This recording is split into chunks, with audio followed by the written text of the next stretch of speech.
Pak? Kemarin sudah saya perjelas lagi bahwa penyidik dalam hal ini akan melakukan penangkapan terhadap yang bersangkutan. Saya katakan kepada panitia, Anda sudah dengarkan ceramah saya? Ajak semua muslim yang ada di Pontianak, apakah itu Melayu, apakah itu Dayak Islam, apakah itu Bugis, Buton, Makassar, termasuk Madura, juga Banjar, saudara. Banjar juga penduduk asli Kalimantan, saudara. Kumpulkan semua di masjid depan Kesultanan. Saya mau bicara. Kumpulkan umat Islam, saudara. Begitu kumpul, saya minta mereka bawa senjata yang mereka punya. Bawa semua senjata. Saya ceramah lewat mikrofon dihubungkan yaitu dengan speaker masjid, saudara. Saya katakan di situ, hei umat Islam yang ada di Pontianak, jangan lepas senjata kalian. Persenjatai diri kalian semua, bersatu. Jangan sampai kalian letakkan senjata sebelum Dayak-Dayak itu kembali ke kampungnya. Selama mereka tidak letakkan senjata, haram kalian untuk meletakkan senjata. Kalau mereka nyerang, serbu.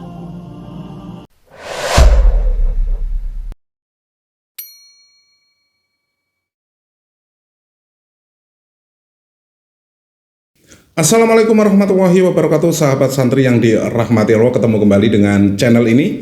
Semoga sahabat santri masih dalam kondisi sehat walafiat dan selalu dalam lindungan yang maha kuasa. Cuplikan video barusan sangat menarik sekali untuk kita simak bareng-bareng ya. Tetapi cuplikan barusan itu bukan serta-merta mewakili keseluruhan isi video. Jadi alangkah baiknya ketika menonton video itu jangan di skip dan tontonlah sampai dengan selesai biar kita tidak gagal paham menanggapi sebuah video. Sebelum kita lanjut, buat Anda yang belum subscribe channel ini, jangan lupa dukung channel ini dengan cara di like, di share, dan tentunya subscribe juga. Tombol loncengnya juga diaktifkan biar Anda tidak ketinggalan info kabar terbaru dari channel ini. Monggo langsung kita simak lanjutannya di akhir video. Seperti biasa, jangan lupa tinggalkan jejak Anda di kolom komentar tentunya. Ini dia, silakan. Staf Kepresidenan atau KSP Dudung Abdurrahman sowan ke para ulama usai konfliknya dengan mantan Ketua Front Pembela Islam atau FPI Habib Rizik kembali mencuat. Sebelumnya Habib Rizik Syihab menyebut pernyataan Presiden Prabowo soal pindah ke Yaman merupakan hasil bisikan dari sosok yang ia juluki Jenderal Baliho. Habib Rizik Syihab mengaitkan julukan tersebut kepada Dudung yang saat ini menjabat sebagai Kepala KSP setelah sebelumnya sempat mengemban posisi sebagai penasihat khusus Presiden bidang pertahanan. Dudung pun memberikan respon atas kritik pedas yang dilontarkan Habib Rizik baru-baru ini. Di muatribunnews.com, Dudung secara tegas menyatakan bahwa dirinya tidak memiliki persoalan pribadi dengan Habib Rizik. Mantan Kasat itu justru mengingatkan peran penting ulama dalam masyarakat yang seharusnya membawa keteduhan dan tidak merendahkan pihak lain. Di tengah konfliknya dengan Rizik Syihab yang kembali mencuat, Dudung juga sowan ke para ulama Indonesia pada Selasa 5 Mei seperti dimuat situs resmi KSP. Mantan Kepala Staf Angkatan Darat atau Kasat itu melakukan kunjungan ke kantor Majelis Ulama Indonesia atau MUI di Menteng, Jakarta Pusat, Selasa 5 Mei. Kunjungan ini menegaskan komitmen pemerintah untuk terus membangun sinergi yang kuat dengan para ulama demi menjaga stabilitas dan keutuhan bangsa. Kastaf Jenderal Dudung menyampaikan bahwa pertemuan ini merupakan momen yang sangat istimewa, terutama dalam kapasitasnya yang baru ditunjuk oleh Presiden Prabowo untuk menjembatani komunikasi antara pemerintah dan tokoh agama. Kepala Staf Kepresidenan juga menjelaskan bahwa fokus utama dari kunjungan ini adalah untuk menyerap aspirasi para ulama agar dapat diteruskan langsung ke tingkat pimpinan negara. Kastaf menyadari bahwa tokoh agama dan tokoh masyarakat merupakan pihak yang berhadapan langsung dengan masyarakat. Ia juga menyatakan komitmennya untuk menyambut masukan tersebut. Selain menampung aspirasi para ulama, Kastaf juga menggarisbawahi pesan penting dari Ketua Umum MUI terkait pentingnya menjaga kerukunan nasional di tengah masyarakat. Kastaf menekankan bahwa tercapainya stabilitas negara bukanlah tugas satu pihak saja, melainkan tanggung jawab kita semua, pemerintah maupun MUI, agar stabilitas negara kesatuan Republik Indonesia tetap terjaga. Kunjungan silaturahmi yang berlangsung hangat ini diterima langsung oleh jajaran Dewan Pimpinan Pusat MUI. Pertemuan tersebut dihadiri oleh Ketua Umum MUI, yaitu mau apa tuh protes-protes Indonesia gelap? Kabur aja sono ke Yaman. Kalau Bapak Presiden terus mengulangi, terus ingin menjadikan orang-orang Yaman sebagai musuh, ya kami siap saja Pak. Enggak, kami enggak mundur, kami enggak takut, siapapun akan kami lawan. Yang menyebarluaskan sikap rasis, fasis, benci dengan kesukuan, kurang ajar. Ini dia jago memutarbalikkan fakta nih. Rizik Syihab ini orang terkonfirmasi berbahaya untuk agama dan bangsa. Suasana jagat maya mendadak gempar. Sang Raja Dangdut Rhoma Irama mereaksi tudingan Habib Rizik Syihab yang menyebut Presiden Republik Indonesia Prabowo Subianto fasis dan rasis.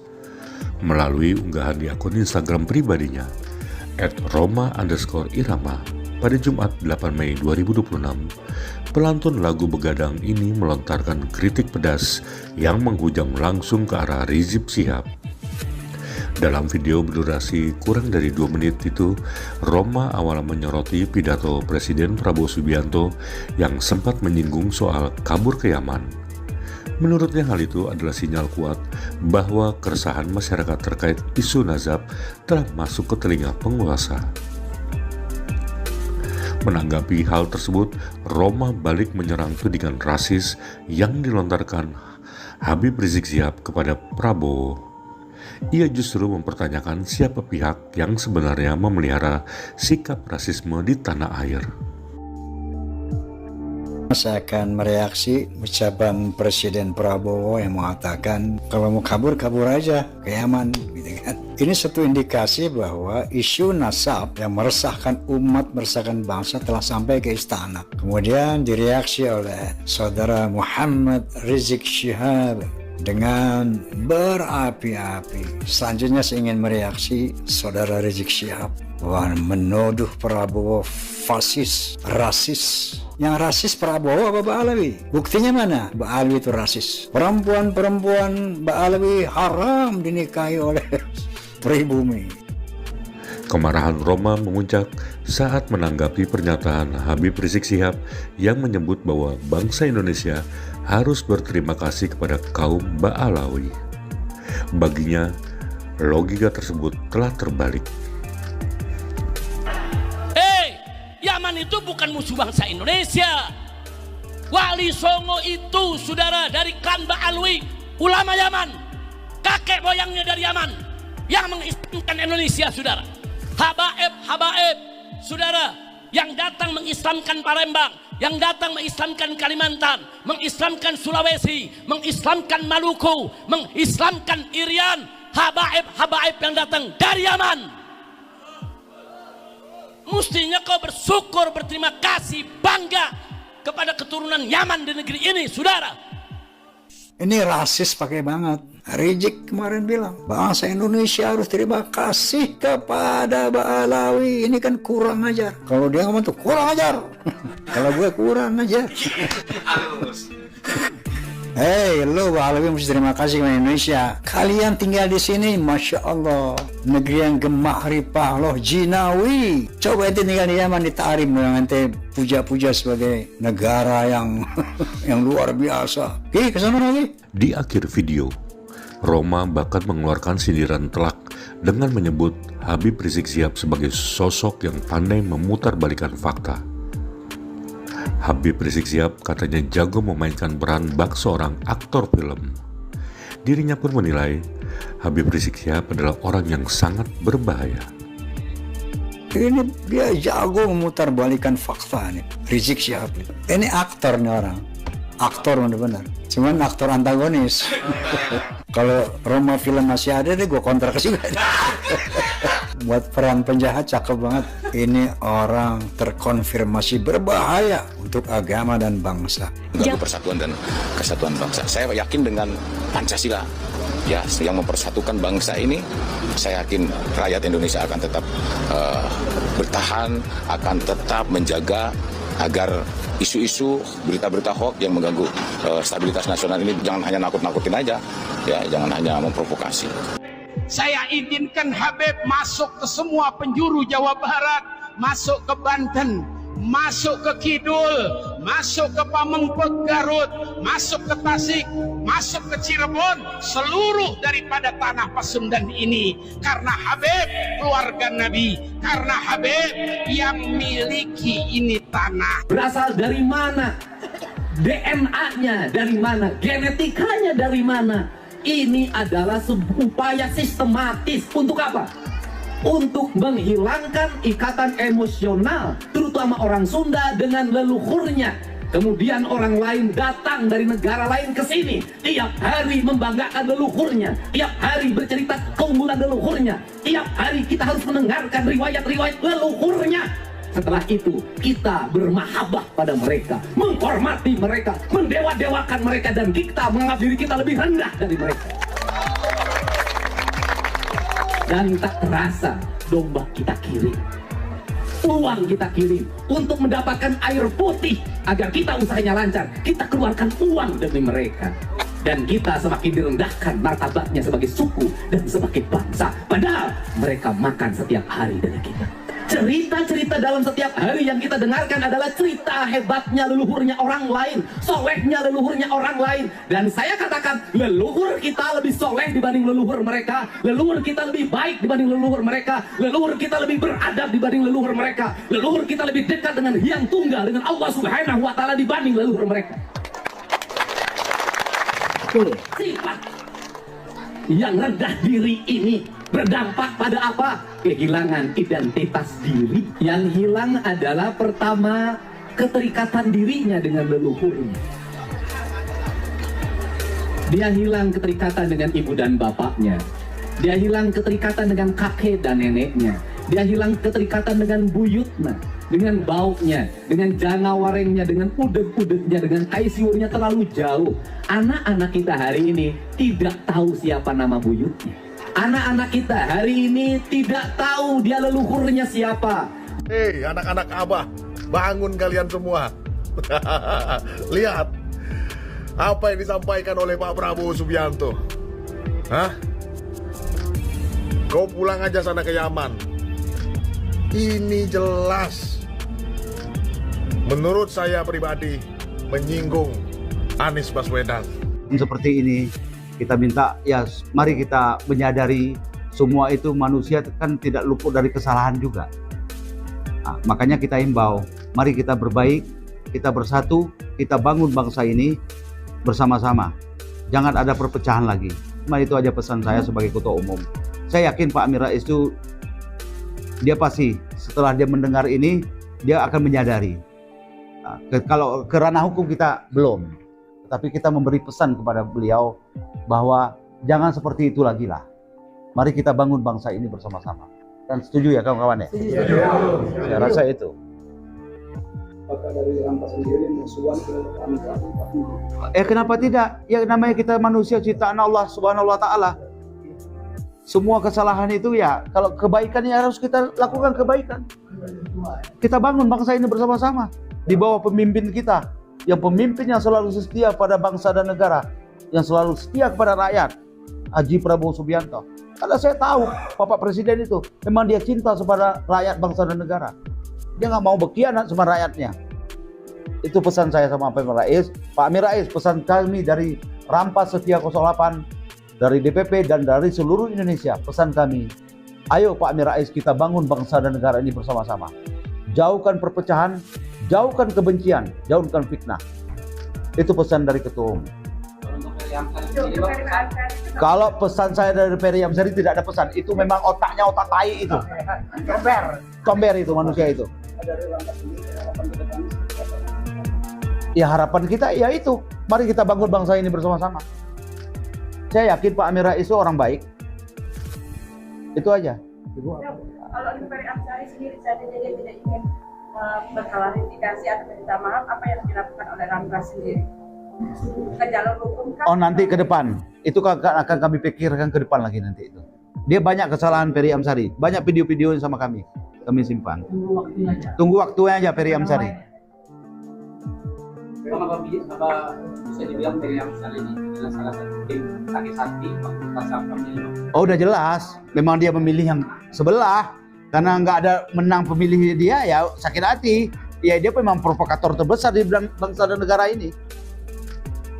Ya dia mau cari panggung itu, cuma panggungnya nggak laku. Nggak laku itu Meriam Sari itu, dijual pun kemana pun nggak laku.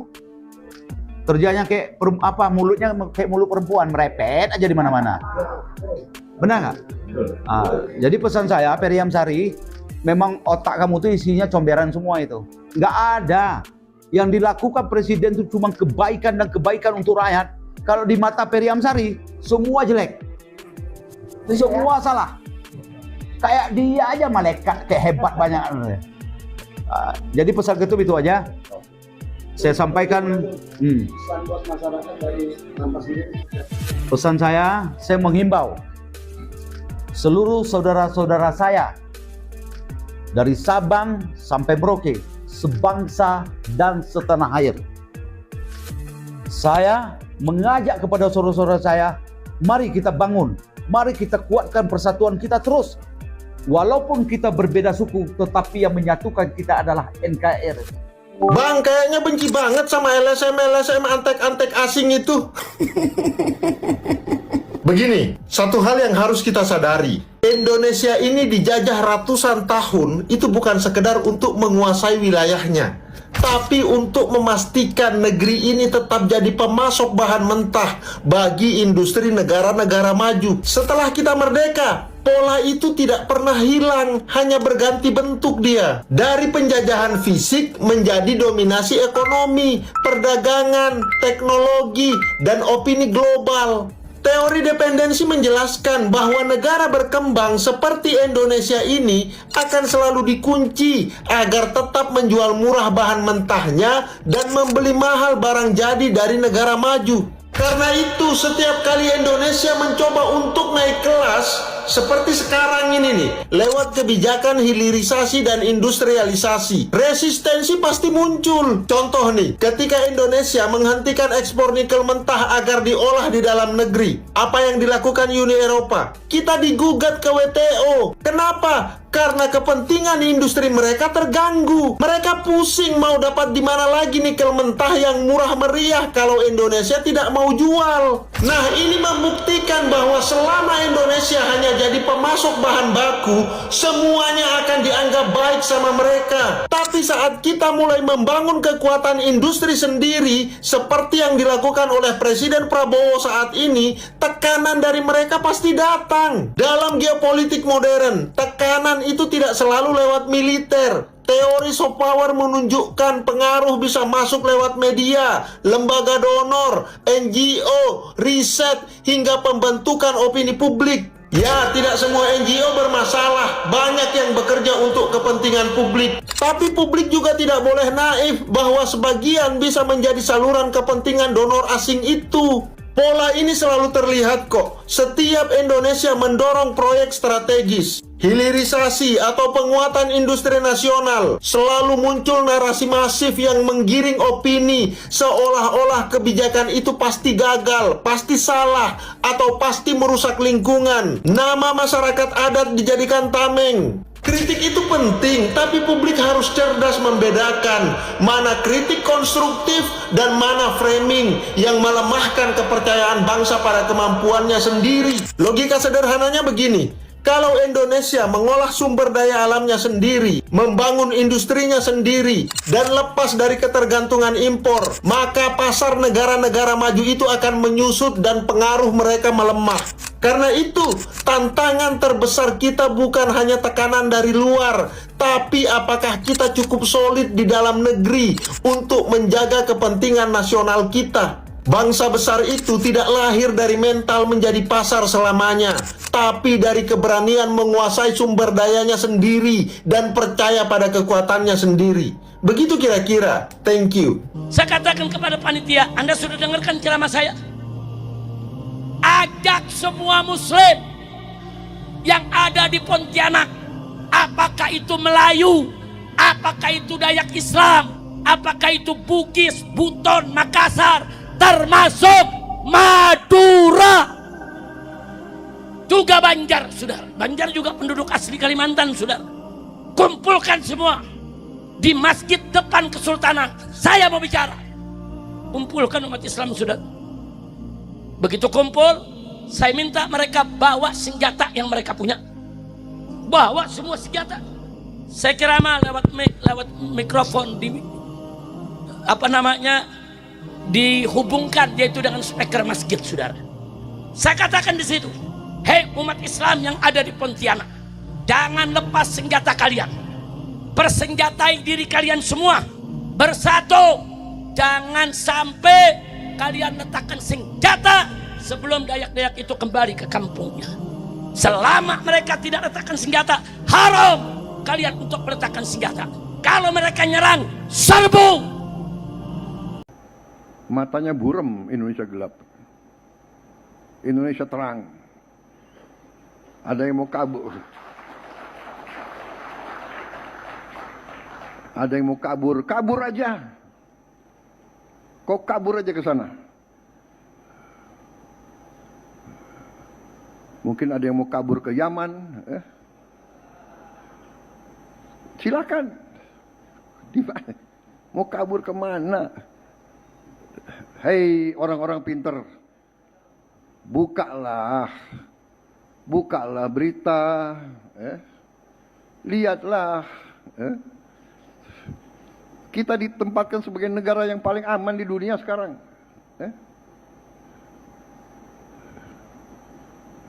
Kabur aja deh. Iya, kabur aja biar kita nggak gaduh. Saudara-saudara, apapun terjadi, kita hanya mau kerja untuk rakyat. Sahabat santri yang dirahmati Allah, terima kasih karena sudah klik video ini. Semoga video ini bermanfaat. Dan apabila video ini bermanfaat, jangan lupa di like, di share sebanyak-banyaknya, dan tinggalkan jejak Anda di kolom komentar tentunya. Dan memang benar ya, ketika kita menanggapi sebuah video itu harus menggunakan pikiran yang jernih. Hilangkan prasangka buruk, hilangkan emosi dulu, biar kita tidak menghakimi sesuatu yang mungkin di luar kapasitas kita. Dan tentunya semoga video ini bisa mengedukasi kita semuanya. Dan sahabat santri, terima kasih dulu. Kita ketemu kembali di lain waktu. Mungkin ada sesuatu yang salah dalam ucapan, dalam apapun juga ketika saya mereaksi video ini, izinkan saya mohon maaf yang tak terhingga. Akhirul kata wabillahi taufiq wal hidayah. Wassalamualaikum warahmatullahi wabarakatuh. Sampai jumpa.